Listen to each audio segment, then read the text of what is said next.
പിണ്ടമതി ഗർഭത്തിൽ വച്ചു ഭഗവാൻ അടിയന്റെ പിണ്ടം പേരുമൻകൊടു വളർത്ത കൃപാലുവല്ലി കൽപ്പിച്ച പോലെ വരുമെന്നു വിരച്ചു കണ്ടിട്ട പീച്ചിടുന്ന അടിയനൊക്കെയുമു ശംഭോ മണ്ണും ജലം കനലും അമ്പരമോടും കാറ്റും എണ്ണി പിടിച്ചറയിലിട്ടെയും കൊളുത്തി ബന്ധപ്പെടുത്തും ഒരു ദേവതയിങ്കലിന്ന് പിണ്ടത്തിനന്ന മൃദു നൽകി വളർത്ത ശംഭോ കല്ലിനകത്തു കുടിവാഴുമൊരൽപ്പജന്തു ഒന്നല്ല നിന്റെ കൃപയെന്നറിയിച്ചിടുന്നു അല്ലിക്കൂടത്തിൽ അമരുന്നമരേന്ദ്രനും മറ്റെല്ലാരും ഇതിലിരുന്നു വളർന്നിടുന്നു ബന്ധുക്കളില്ല ബലവും ധനവും നിരക്കിൽ എന്തോന്നു കൊണ്ടിതു വളർന്നതഹോ വിചിത്രം എന്തമ്പുരാന്റെ കളിയൊക്കെ ഇതെന്നറിഞ്ഞാൽ അന്തമില്ലതിനു നീ അരുളിയിടു ശംഭോ നാലഞ്ചു മാസം ഒരുപോൽ നയനങ്ങൾ വച്ചോ കാലന്റെ കയ്യിലണയാതെ വളർത്തി നീയേ കാലം കഴിഞ്ഞു കരുവിങ്കലിരുന്നു ഞാനാ കാലം നിലച്ചു കരുയുന്നിതു കേൾക്ക ശംഭോ. ഓം ശ്രീനാരായണ പരമഗുരവേ നമഃ. ശ്രീനാരായണ പരമഹംസന്റെ പ്രധാനബിന്ദങ്ങളില് പ്രണാമങ്ങൾ അർപ്പിച്ചുകൊണ്ട് ശ്രീ ശിവലിംഗദാസ സ്വാമികളിൽ തുടങ്ങി ബ്രഹ്മശ്രീ സച്ചിദാനന്ദ സ്വാമിയിൽ എത്തി നിൽക്കുന്ന ഗുരു പരമ്പരകളില് പാതാരബിന്ദങ്ങളിലേക്ക് പ്രണാമങ്ങൾ അർപ്പിച്ചുകൊണ്ട് എല്ലാ സജ്ജനങ്ങളോടും എല്ലാവരോടും നമസ്തേ പറഞ്ഞുകൊണ്ട് ഈ പിണ്ടനന്ദി എന്ന കൃതിയുടെ ഏതാനും വരികളിലൂടെ ഒന്ന് കടന്നു പോകാൻ ഞാനൊന്ന് ആഗ്രഹിക്കുകയാണ്. പെട്ടെന്ന് തന്നെ എനിക്ക് ഓർമ്മ വരുന്നത് എല്ലാവരും ഓടി നടക്കുന്നത് സന്തോഷത്തിന് വേണ്ടിയിട്ടാണ്. ഭഗവാൻ ശ്രീനാരായണ ഗുരുദേവ തൃപാദങ്ങൾ നമ്മളെ കാട്ടി തന്നിരിക്കുന്നത് എവിടെ എന്ത് ചെയ്താലും നമുക്ക് ആനന്ദം ലഭിക്കുന്നത് എവിടെയാണ്. ദൈവദശകത്തിലൂടെ നമ്മളെ എത്തിച്ചു കൊടുക്കുന്നതും ആദിമഹസിൽ നമ്മൾ എത്തിച്ചേരേണ്ടത് അവസാനത്തിൽ എത്തുന്നത് സുഖത്തിലാണെന്ന് നമ്മൾ കണ്ടെത്തുമ്പോ പിണ്ടനന്ദിയിലൂടെ ഞാൻ കണ്ടെത്തുന്നത് ഭഗവാൻ എന്നെ ആ മഹസ്സിലേക്ക് ചേർത്ത് വെക്കുമ്പോൾ എല്ലാത്തിനെയും ഒരു നിശ്ചിത അനുപാതത്തില് ആ പഞ്ചഭൂതങ്ങളുടെ അനുപാതത്തിൽ ഓരോരുത്തരെയും ചേർത്ത് വെക്കുമ്പോഴാണ് ഈ കോടാനുകോടി ജീവജാലങ്ങൾ ഉണ്ടായിരിക്കുന്നത്. ഈ കൃതിയിലൂടെ നമുക്ക് കടന്നു പോകുമ്പോൾ മണ്ണും ജലം കനലും അമ്പരമോടു കാറ്റും ഈ 5 ഭൂതങ്ങളെയും ഒന്നിച്ചു ചേർക്കുന്ന ഒരു നിശ്ചിത അനുപാതത്തിലൂടെയാണ് നമ്മൾ ഓരോരുത്തരും ഉണ്ടായിരിക്കുന്നതെന്നും ഈ നമ്മൾ ഓരോരുത്തരുമല്ല ഈ 35 കോടി ജനങ്ങളിൽ നിന്നും അല്ല വിവിധങ്ങളായ ലക്ഷോപലക്ഷം ജീവജാലങ്ങളും ഉണ്ടായിരിക്കുന്നത് ഈ 5 ഭൂതങ്ങളെയും ഭഗവാന്റെ കൃപാകടാക്ഷം കൊണ്ട് അതിന്റെ അനുപാതത്തിലുണ്ടായ വ്യത്യാസമാണ്. നമുക്ക് ആ അനുപാതത്തിന്റെ വ്യത്യാസം മനസ്സിലാക്കണമെന്നുണ്ടെങ്കിൽ നമ്മൾ ഓടി നടക്കുന്നത് അതായത് എവിടെ ചെന്നാലാണ് നമുക്ക് സമാധാനം കിട്ടുന്നത്. തൊട്ടു മുൻപുണ്ടായ പ്രസംഗത്തിലൂടെ എനിക്ക് മനസ്സിലാക്കാൻ സാധിച്ചത് നമുക്ക് സന്തോഷം കിട്ടണമെങ്കിൽ നമുക്ക് പലതരത്തിലുള്ള പൂജകൾ ചെയ്തിട്ട് കാര്യമില്ല. ഇവിടെ ശാരദാമ്മയുടെ അടുത്ത് ചെന്നിട്ട് പരീക്ഷയുടെ സമയമാകുമ്പോൾ ഇവിടെ പേന പൂജിച്ചിട്ട് കുട്ടികൾ കൊണ്ടുപോകുന്നതായിട്ട് കാണാറുണ്ട് എന്ന് പറയുന്നു. അങ്ങനെയാണെന്നുണ്ടെങ്കിൽ നീ നിന്റെ കർമ്മം ചെയ്യാതെ പോയിരുന്ന് പേനായി വെച്ചിട്ട് എഴുതിയാൽ ആവൂല.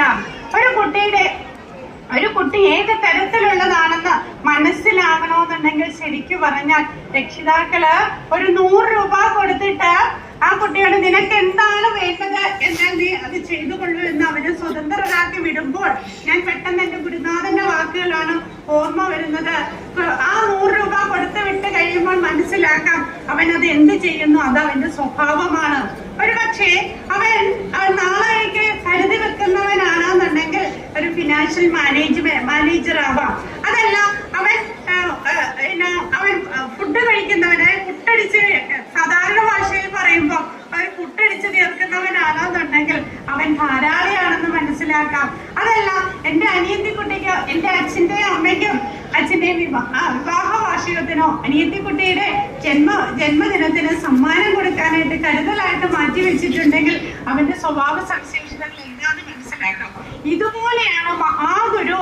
അതായത് ഭൂമിയിലേക്ക് നമുക്ക് ഈ ജന്മം നൽകുമ്പോൾ ആ നൽകുന്ന ജന്മത്തിനെ നമ്മളെ ഒരു കടം പറഞ്ഞിട്ടാണ് ഇങ്ങോട്ട് പറഞ്ഞു വിടുന്നത്. അവിടെ നമ്മൾക്ക് 100 രൂപ തന്നുവിട്ട ഒരു കുട്ടിയെ പോലെ തന്നെ നമുക്കൊരു മനുഷ്യ ജന്മം തന്നിരിക്കുക.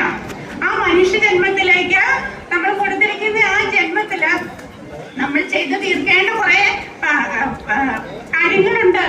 ആ കാര്യങ്ങളിലേക്ക് നമ്മൾ ചെയ്തു തീർക്കാതെ മറ്റുള്ളവരിലേക്ക് കുറ്റം പ്രാപിക്കുന്നതിന് പകരം ഇന്ന് ചെയ്യേണ്ട കർമ്മങ്ങള് ഇപ്പൊ തന്നെ ചെയ്തു തീർക്കുക. അതിനുശേഷം കിട്ടേണ്ട ഫലം ഭഗവാൻ നമുക്ക് കാട്ടി തന്നിരിക്കുന്നതാണ്. കർമ്മം നീ ചെയ്തോളൂ, ഫലം താനേ വന്നുകൊള്ളൂ എന്ന് തൃപ്പാദങ്ങൾ പറഞ്ഞിരിക്കുന്ന ആ ഗുരുമൊഴികളിലൂടെ കടന്നു പോകുമ്പോൾ നമുക്ക് മനസ്സിലാക്കാൻ പറ്റും. അതായത് ഭഗവാൻ നമ്മൾ കർമ്മം ചെയ്താൽ മതി, നമുക്ക് ഒരുപാടൊന്നും ആഗ്രഹങ്ങൾ വേണ്ട. ഭഗവാൻ ഈ തൃപ്പാദങ്ങളുടെ ഈ ഗുരുവാണികളെ പറയുവാനൊരു അവസരം കിട്ടുന്നുണ്ടെങ്കിൽ അത് അവിടുന്ന് അങ്ങ് നിയോഗിച്ചു വെച്ചിരിക്കുന്നതാണ്. നമ്മളൊരു മീഡിയേറ്റർ മാത്രമാണ്.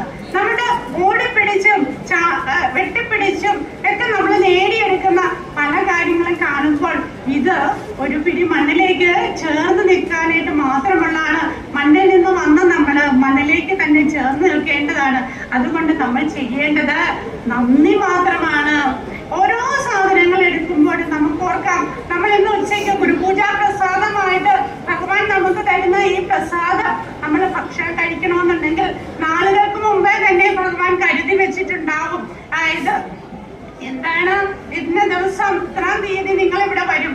ആ വരുന്ന സമയത്ത് അത് അരിമണിയായിട്ടല്ല ചോറായിട്ട് നമ്മുടെ മുന്നിലേക്ക് എത്തണമെന്നുണ്ടെങ്കിൽ, അവിയലും സാമ്പാറും തോരനുമായിട്ട് വരണമെന്നുണ്ടെങ്കിൽ നാളുകൾക്ക് മുമ്പേ ഭഗവാന്റെ ഒരു കരുതലുണ്ട്.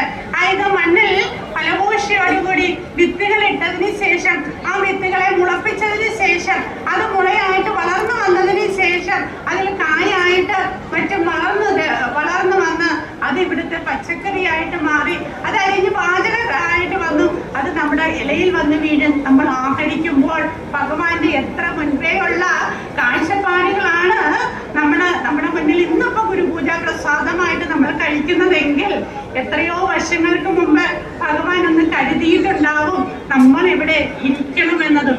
നമ്മുടെ മഹാഗുരുവിന്റെ ഗുരുവാണികൾ നമ്മൾ കേൾക്കണമെന്നും, ആ ഗുരുവാണികള് കേട്ടാൽ മാത്രം പോരാ. ഇന്നെ മുന്നേ സംസാരിച്ച ആളുകൾ സംസാരിക്കുമ്പോൾ ഗുരുവാണികൾ കേട്ടിട്ട് പോവേണ്ട. അഭിനവ് പറഞ്ഞതുപോലെ കേട്ടത് പ്രായോഗിക തലത്തിലേക്ക് നമുക്ക് ഓരോരുത്തർക്കും എത്തിക്കാൻ സാധിക്കണം.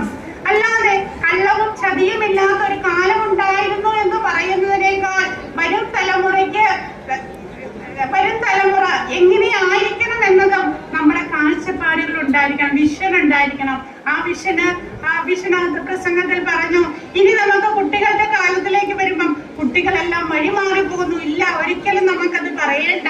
കുട്ടികളെ നമുക്ക് നേരാം വഴി കാട്ടുന്ന ഗുരുവിലേക്ക് നമുക്ക് ചേർത്ത് വെച്ചുകൊണ്ട്, നമ്മുടെ കുഞ്ഞുങ്ങളെ ചേർത്ത് വെച്ചുകൊണ്ട് വളർത്തിയെടുക്കുകയാണെന്നുണ്ടെങ്കിൽ അവരാരും വഴിമാറി പോവില്ല. അവരൊക്കെ നല്ല വഴിയിലൂടെ അവരുടെ കഴിവുകൾ എന്താണെന്ന് കണ്ടെത്താൻ നമ്മൾ വളർന്നിട്ടില്ല എന്നതാണ് സത്യം. ഇത് കുട്ടികളുടെ എനിക്കൊന്ന് പറഞ്ഞു മനസ്സിലാക്കി, കുട്ടികൾക്ക് ഞങ്ങൾ പറയുന്നതൊന്ന് കേൾക്കാനായിട്ട് ഈ രക്ഷിതാക്കളോ അല്ലെങ്കിൽ ബന്ധുമഹാജനങ്ങളോ ഒന്ന് താല്പര്യം കാണിച്ചാൽ അവരുടെ ശരീരത്തിന്റെ വർണ്ണമല്ല, അവരുടെ കഴിവിന്റെ വർണ്ണം എന്താണെന്ന് മനസ്സിലാക്കിക്കൊണ്ട് അതിനെ ആദരിക്കാൻ നമുക്ക് ഓരോരുത്തർക്ക് സാധ്യമാകണം.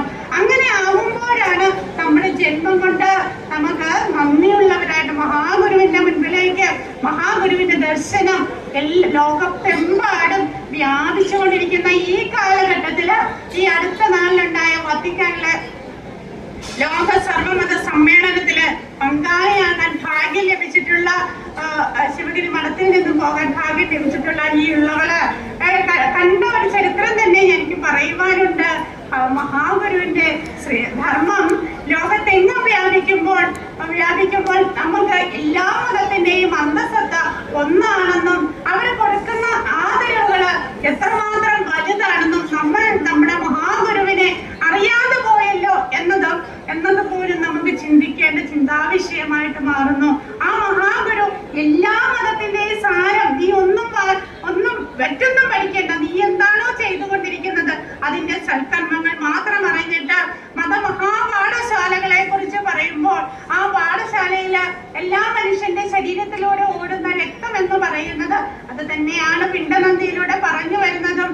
ആ രക്തം എന്ന് പറയുന്നത് ഒന്ന് തന്നെയാണ്. ആ രക്തത്തിന്റെ നിറത്തിനോ അതിന്റെ അകത്തുള്ള കണ്ടന്റിനോ ഉണ്ടാകുന്ന വ്യത്യാസം മനുഷ്യരിലൂടെ ഓടുന്നത് മനുഷ്യത്വം ഉണ്ടാകുന്ന മനുഷ്യരെ ഉണ്ടാക്കിയെടുക്കുവാനുള്ളതായിരിക്കണം. അല്ലാതെ ജാതീയതയുടെയോ ചിന്തകളോ ഒന്നും പാടില്ലാത്ത സർവമതത്തിന്റെയും അന്തസത്തകൾ ഒന്നാണെന്ന് മനസ്സിലാക്കുവാൻ മഹാഗുരുവെ അന്ന്, അതായത് 100 വർഷത്തിന് മുമ്പ് ആലുവ അദ്വൈതാശ്രമത്തിൽ വെച്ച് തുടങ്ങി വെച്ചിരിക്കുന്ന ആ സംരംഭത്തിന്റെ 100ാം വാർഷികം നമ്മൾ നടത്തുമ്പോൾ നമുക്ക് ചിന്തിക്കാവുന്ന ഗുരുദേവതപാദങ്ങളുടെ ധർമ്മത്തിലൂടെ നമുക്ക് ഓരോരുത്തർക്കും കടന്നു പോകാം. ഇത് നമ്മൾ ഓരോരുത്തരും മഹാഗുരുവിനെ നന്ദിയുള്ളവരാക്കി മാറ്റുക. അതിനു വേണ്ടിയിട്ടാണ് പിണ്ഡനന്ദി എന്ന കൃതി എന്ന് നമ്മുടെ കയ്യിലേക്ക് എടുത്ത് നമുക്ക് തന്നിരിക്കുന്നത്. അതുവഴി ആ പിണ്ഡനന്ദിയിലൂടെ ഞാനൊന്ന് അറിയാതെ കടന്നുപോയതാണ്. ഇതിനായിട്ട് എനിക്ക് അവസരം തന്ന ശിവഗിരി മഠത്തിന് എന്റെ നന്ദിയും കൃതജ്ഞതയും നൽകിക്കൊണ്ട് എന്റെ വാക്കുകൾ ഗുരുപാദത്തിലേക്ക് ഗുരുപൂജയായിട്ട് സമർപ്പിച്ചുകൊണ്ട് നിർത്തട്ടെ. നന്ദി, നമസ്തേ.